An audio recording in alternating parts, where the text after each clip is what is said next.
Hello, collectors, and welcome to my review of the SH Monster. Hey, Godzilla, where you at? Oh, there you are. Hey, get back here. You know we got a review to Godzilla, knock it off.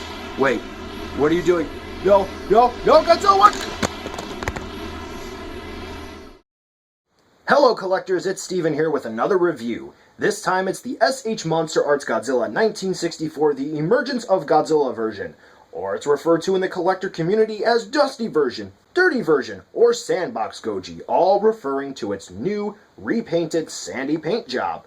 Yet another repaint in the SH MonsterArts line. Some fans are wondering whether or not it's even worth the time of day. So let's take a look to see whether or not it's worth adding into your collection.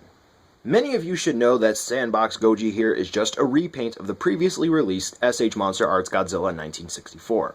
Though it may be masterfully sculpted by Yuji Sakai, it does face some criticism in terms of its height. However, it's safe to say that this figure does look nice overall, and I have to say, in hand, the dust paint apps actually look pretty nice. With the sculpt being nearly identical, I don't really feel the need to completely go over this figure head to toe, pointing out all of the nice sculpt marks and so on and so forth. So what I want to do is hone in on some key points with the paint, like right here on the torso. You can see that it's dry brushed on, and some find it to be a little bit clumpy, and it's understandable because I thought so first when I saw different pictures of this Godzilla, but you know what, in hand it actually looks like it's applied pretty well. And to be honest, I really think this take on the dorsal plates is really cool because they're brown instead of the bonish white color that they normally are. So it's a nice alternative. However, in some spots, as you can see right here and right here at the base of the tail, it does look like it's applied very, very heavily. So I do see the argument that the paint is, well, maybe a bit sloppy.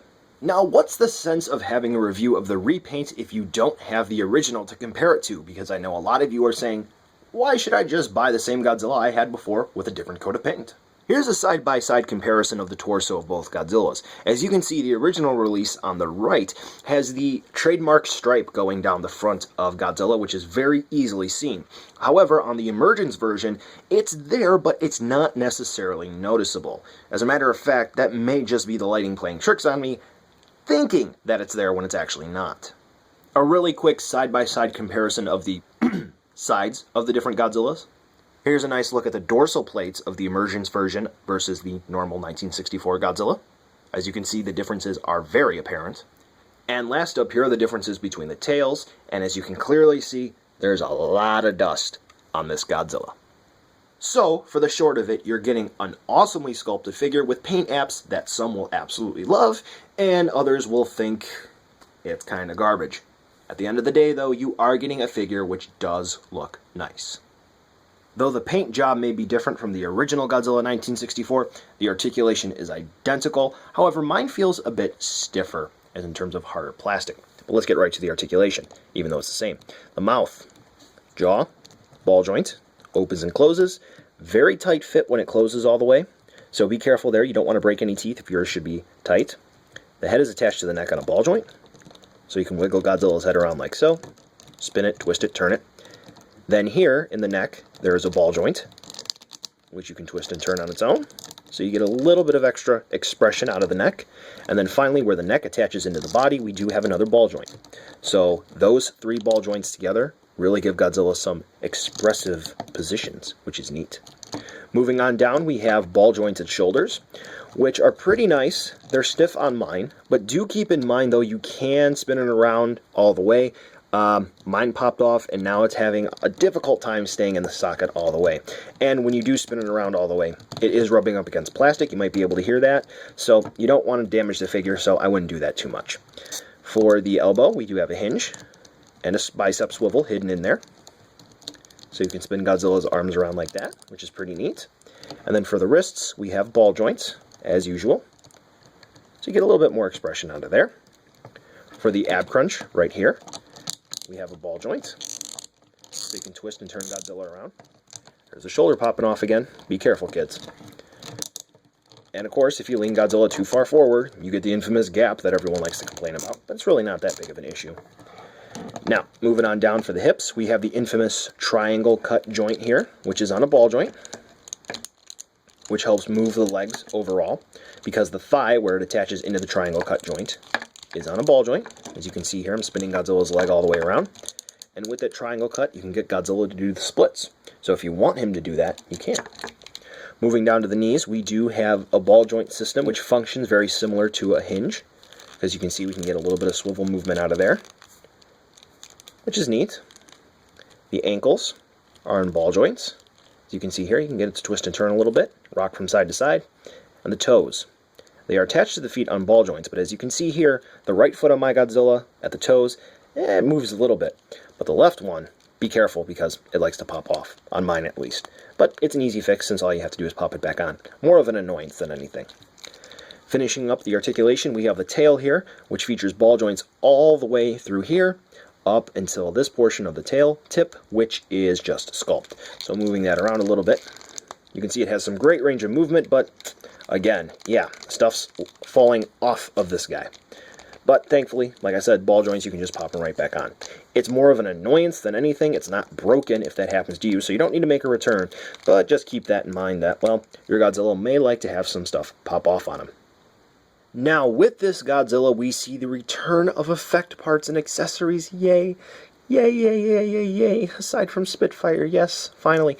So, the beam effect that we get with Godzilla is casted in a translucent plastic, and it actually has a textured tip, which is pretty cool. And as you're able to see here, it has some white paint on it with some blue spots.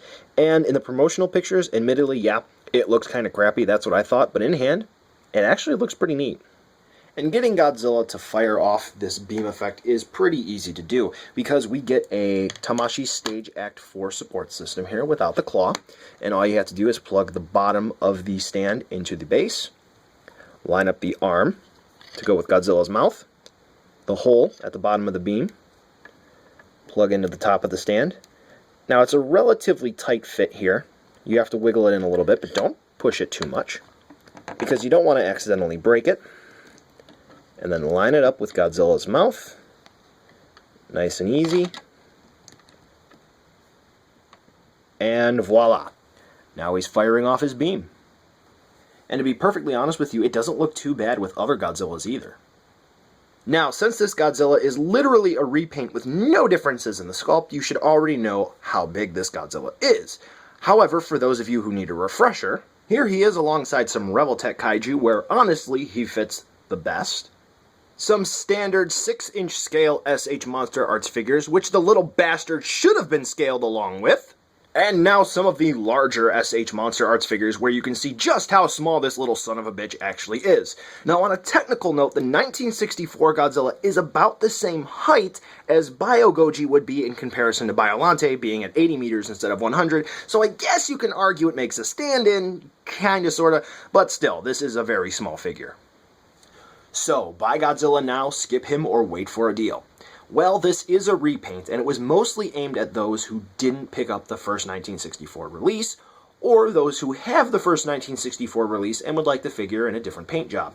It also helps that it does come with a beam, so it will attract more people to it.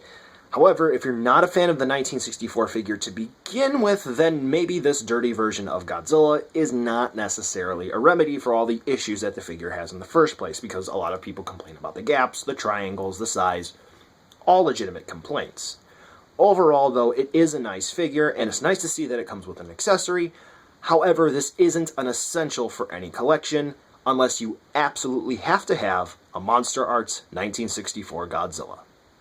Well, that's it for this video. Thanks for watching, and be sure to give it a thumbs up, and be sure to subscribe if you haven't.